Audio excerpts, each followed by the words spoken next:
Hello, I am Michelle Haj-Broussard from the University of Louisiana at Lafayette, and this is Writing in Immersion.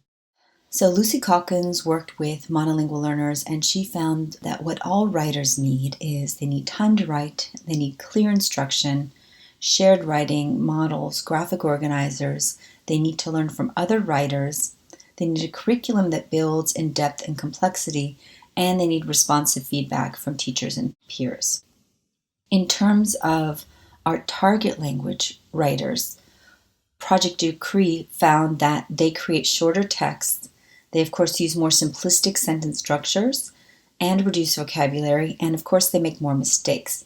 A big thing that Project Ducree underlined is that it takes longer to compose, 3 times longer for them to plan their writing. And this is something we really need to keep in mind. So the sequence that we're going to use to teach them writing is we model the writing, we create a shared collaborative writing, and then we have them doing individual writing. And this allows them to build their knowledge before they have to put it into practice by themselves. If you are in survival mode, and I know there are teachers in survival mode, then my suggestion to you to write in every subject is when you do your activity sheet, turn over your activity sheet and have the students write. Or at the bottom of the activity sheet, have the students write. And this could be something where it's a 1-minute writing, or it's a sentence frame that they're filling in the blanks, but something that's going to give them a chance to write in every single subject. If you want a more organized approach, this is what this video will be about. So within your lesson, I always suggest that you have a weekly checklist. So a weekly checklist looks at each of your objectives in the main areas that you are instructing. So this example is science, math, social studies, and then I have 2 language arts writing objectives that I have added to that list. And the reason I like the weekly checklist is because it really gives you a sense of where each of your students are and how each of your students develop within that week. I have a little code here. So 1/ means you checked it, but the student doesn't seem to be progressing in that objective. A caret means that they're progressing, but they have not yet learned the objective. And a triangle means that they have achieved the objective, but they still don't have fluency in that objective. And finally, the triangle with the circle means they've mastered it and they need to move on. And I really like this checklist because it allows you to see which objectives. So for example, here in math, if you're looking at this checklist, math seems to be an issue. You might need to work on it again because you have 3 students who are not progressing in there. And even your student who tends to be advanced here, number 4, still hasn't mastered it. So that says that you need to work on it. Also, you can look across the board and see which students might need some more one-on-one help, like number 1 here, which is only really progressing in one objective, probably needs a little more help. So I like that about the checklist, but I also like, in terms of writing, that you can tack on another objective dealing with writing, and then that objective can be seen throughout the week, and you can see how the students are progressing in that objective. So that's my weekly checklist. For this presentation, I really want you to choose a level. So basically, I've put this at 3 different levels. I already gave you the survival one. So this is for people who are past survival and want to really improve their writing. I have 3 levels. The gold is I'm ready, I'm motivated to make big changes. The silver is I'm ready for a little change. And the bronze is I really have no time and energy for change now, but I probably could change out a few small sponge or 5-minute activities. So we're going to do it based on those levels. For each subject area, they're going to have a gold, a silver, and a bronze. So we're going to start with math, the bronze area. The content and language objectives for math will remain the same. Fractions is numbers on a number line, and the language objective is write answers in complete sentences and compare and contrast, or compare and contrast. So my math bronze is called Say It, Make It, Write It. And what it does is it moves from oracy to literacy. So if you have an application problem or you have an application problem journal, which I really highly suggest, is have an application problem journal, you can read aloud the problem. That's the Say It. Where does 1/3 and 5/8 fall on a number line. Then in the journal, the students will make it or draw it. And finally, they're going to write it. And this writing is going to be very supported because you're going to have key vocabulary and sentence frames that will help them so that they can write the sentences that they need to write. So our key vocabulary is greater than, less than, closer to, further from, and the sentence is blank, then to or from whatever blank. So here is 5/8 is greater than 1/2, and 1/3 is closer to 0 than 5/8. So this is just a really quick way that you can do your application problems every day. Get an application journal. You say the application problem. They could even read it aloud, but they're going to be hearing it, and you're going to have them drawing it in their application problem journal. And then they're going to write a sentence that relates to that drawing.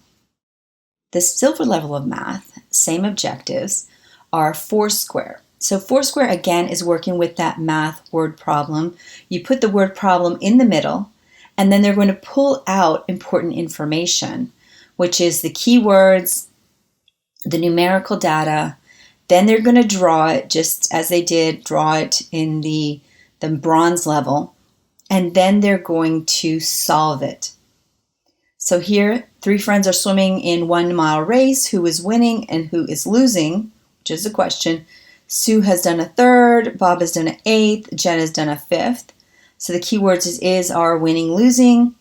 You have your different fractions, and then they're drawing on the number line where these numbers go between 0 and 1, and it says Sue is winning the race and Bob is losing the race.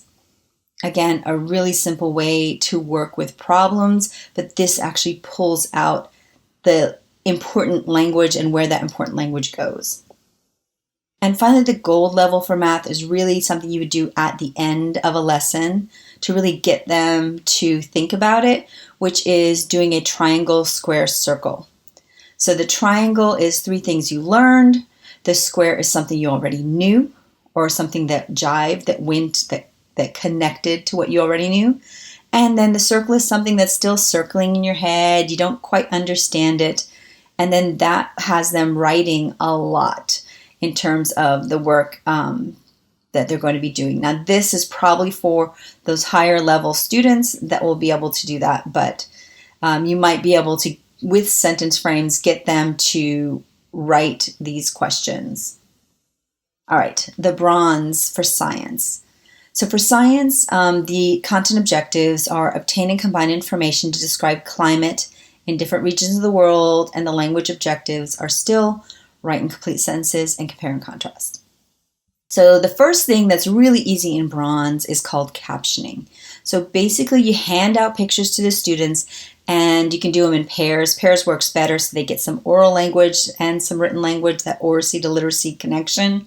And you just have them create a sentence to describe the climate in that region. Again, you can have on the board the keywords and some sentence frames. That's always helpful. And then you're going to post the pictures, maybe on a world map, however you want to do that. You're going to post the pictures, and then you can create a shared sentence explaining why, say, 2 regions have different climates. That's a sort of comparison there. So that's easy enough. Hand out pictures, have them caption them. The silver has to do with a Venn diagram.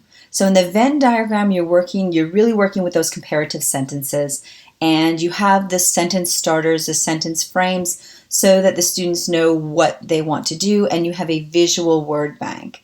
The visual word bank often works better with immersion students simply because it gives them that extra negotiation tactic of the visual so that they can understand the words. And the idea is you want them to create sentences that compare, say, Louisiana to the Sahara. So in Louisiana, it's rainy, but not in the Sahara. In the Sahara, it's dry, but not in Louisiana. And then something about Louisiana and Sahara, for example, maybe it's hot, right?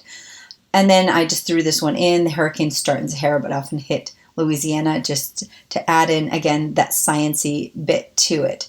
But the Venn diagrams using a visual word bank and comparative sentences is a really good way for them to start seeing. Every time they see the Venn diagram, they'll get in a sense of what kind of comparative sentences they need to write. So that works really well in science. For Science Gold, really what they're going to use is their science lab books for, say, whole class or group experiments. And I really like Man à la Pâte because they have these visuals that what is your question? What are your ideas? What did you do? That's the hand. What did you see? What were your observations? And finally, what do you think? And this kind of lab book really has them writing a lot because they're writing their question, which might have been a given question, but what they think about it is not necessarily a given question. You could brainstorm this and then they could write what they particularly think. And then what you're going to do is probably the step-by-steps that you've given them. This is going to be their observations. And then finally, by the end of this, they have used language a lot. They're able to say what they found. And you could see throughout this if they need more language, if you need a visual word bank, or if you need some sentence frames, or if you already know what they're going to be able to say about it, you might want to give them some pre-established sentence frames. But this kind of lab book is really good for the students to continually write all the time in science using the scientific method. So that is definitely the gold standard. So let's look at social studies. For social studies, the bronze is really one of my favorite writing activities, and it's called ekphrasis. I like it for social studies because you can take real-world pictures, historical pictures that you want to have students to write about. It pulls their background knowledge, but it also gives them sort of an inspiration to write about. So you can have the students write phrases at their level about what the image means. What do you think it means? What are things you have to do and don't do when you see this on the TV? So this is a hurricane, right? So what does that mean to you? What does it not mean? What do you think about in terms of what you have to do? These are things that they can pull out of there. They can, if they are not at the writing level yet, you can have them drawing or putting single words. That works as well. If they're older, they can write in phrases.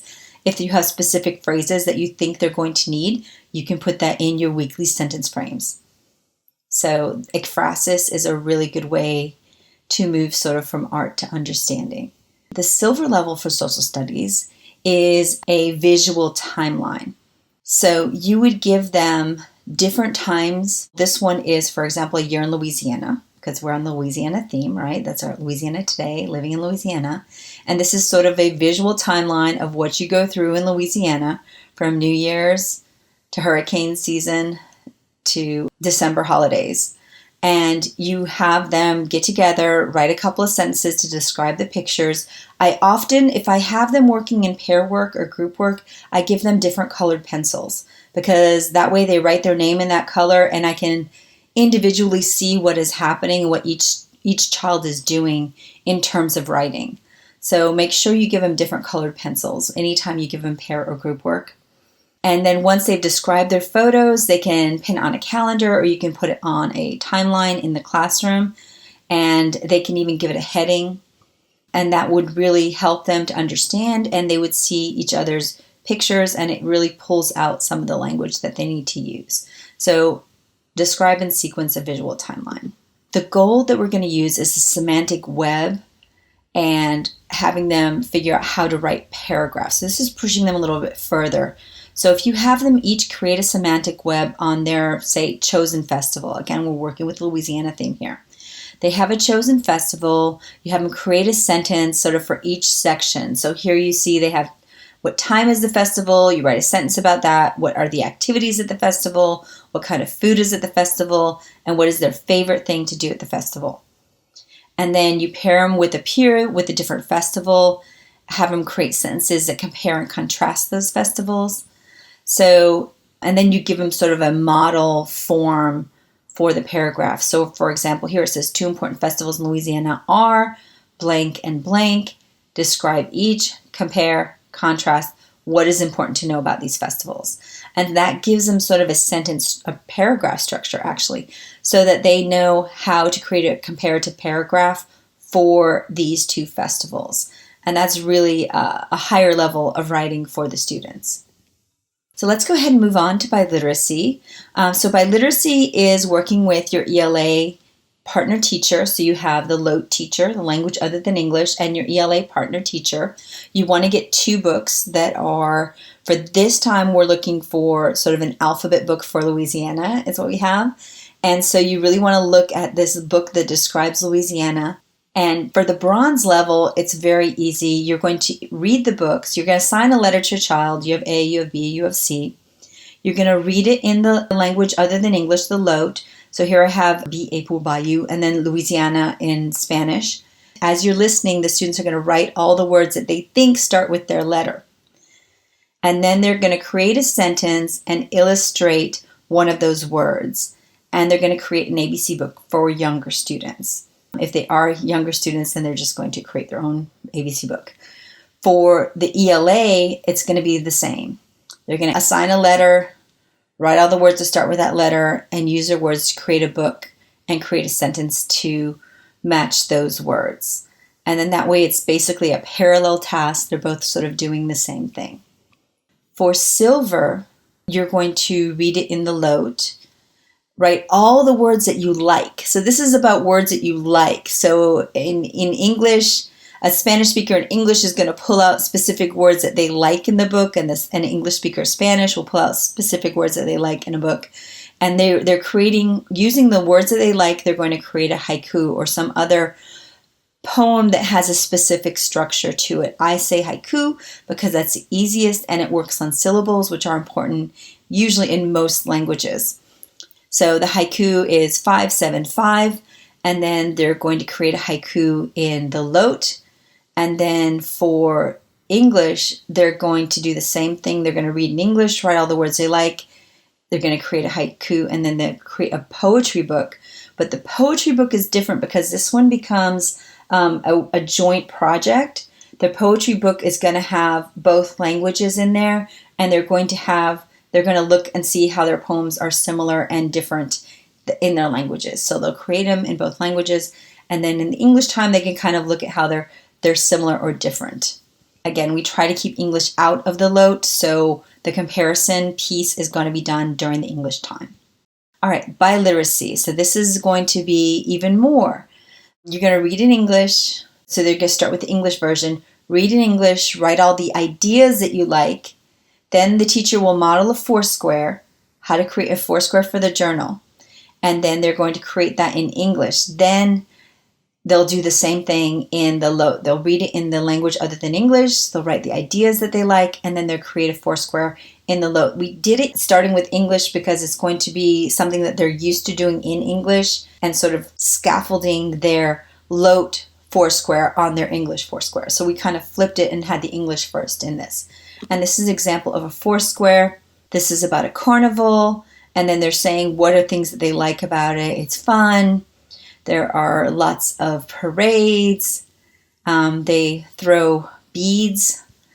And they're going with friends. So there are lots of things about, so this would be like Mardi Gras. This is in Spanish. So that is a foursquare. The other thing with writing that you really want to keep in mind, and you want to have this as I would say a poster for the students to check and make sure that they self-check before they turn anything into you, is have a self-assessment poster of what they need to do before they're writing. So for younger kids, it could be capital letters and periods and spaces between their words. But as you start to look at their writing, you're gradually going to change that and make it more and more difficult and more complex. So I write about a similarity. I wrote about a difference. I have a verb in each sentence. I include a detail. And for a fossilization, you could also include a fossilization error here, which are those errors that they make because they're building one language on the other. One of the common one is prepositions, because the prepositions are going to be different in every language. So I check my prepositions, and that could be I circle my prepositions just to be made aware of them. They might not necessarily get them all correct, but they're drawing their attention back to them so that when you correct it, they know that that's an area that they need to continually self-correct on. And so this kind of just goes over, in terms of what we've covered, the different strategies for writing. So the types of writings that they have, we've done a lot in terms of descriptive writing. The say it, make it, write it for math, the Foursquare for math, the Foursquare for biliteracy, that is all descriptive writing. The Venn diagrams, the visual timeline, the semantic web, and the classroom books that they're doing in biliteracy are all descriptive writing. We've done a little bit of expository, which are sort of like headlines or instructions, and that was in the Triangle, Square, Circle and the Science Lab book. And finally, we've done a little bit of expressive and poetic writing in the ekphrasis and the haikus. So we've sort of covered the gamut for writing. We've done a lot of different kinds of writing, and this is just adding it in with what we're already teaching them. So this is not taking away from the content area. This is enriching the content area and having them understand it better. So for review, here are the bronze easy pieces. For math, we have say it, make it, write it. For science, you're captioning pictures. For social studies, it's ekphrasis. Just show them a picture and then have them pull out the words and phrases that they know or that are inspired by that picture. And then for biliteracy, they're going to create an ABC book. For silver, for math, it's a Foursquare for math problems. For science, it's a visual Venn diagram. For social studies, it's a visual timeline. And for biliteracy, they're going to create a haiku or other structured poem. And finally, for the gold pieces, the math is going to be the triangle, square, circle, so you can really get to what they're thinking. And the science, they're going to do a science lab book so that they are used to using the scientific method and they are used to the language that they're going to need to write using the scientific method. For social studies, it's a semantic web, and that's going to really help them if you want to move them from sentences to paragraphs. And then for biliteracy, it's the Foursquare writing, so that they are really reacting to the book and then giving you their ideas and their input on the book. So hopefully these strategies will help you to integrate writing into all of your subject areas while you're teaching immersion. Thank you and have a great day.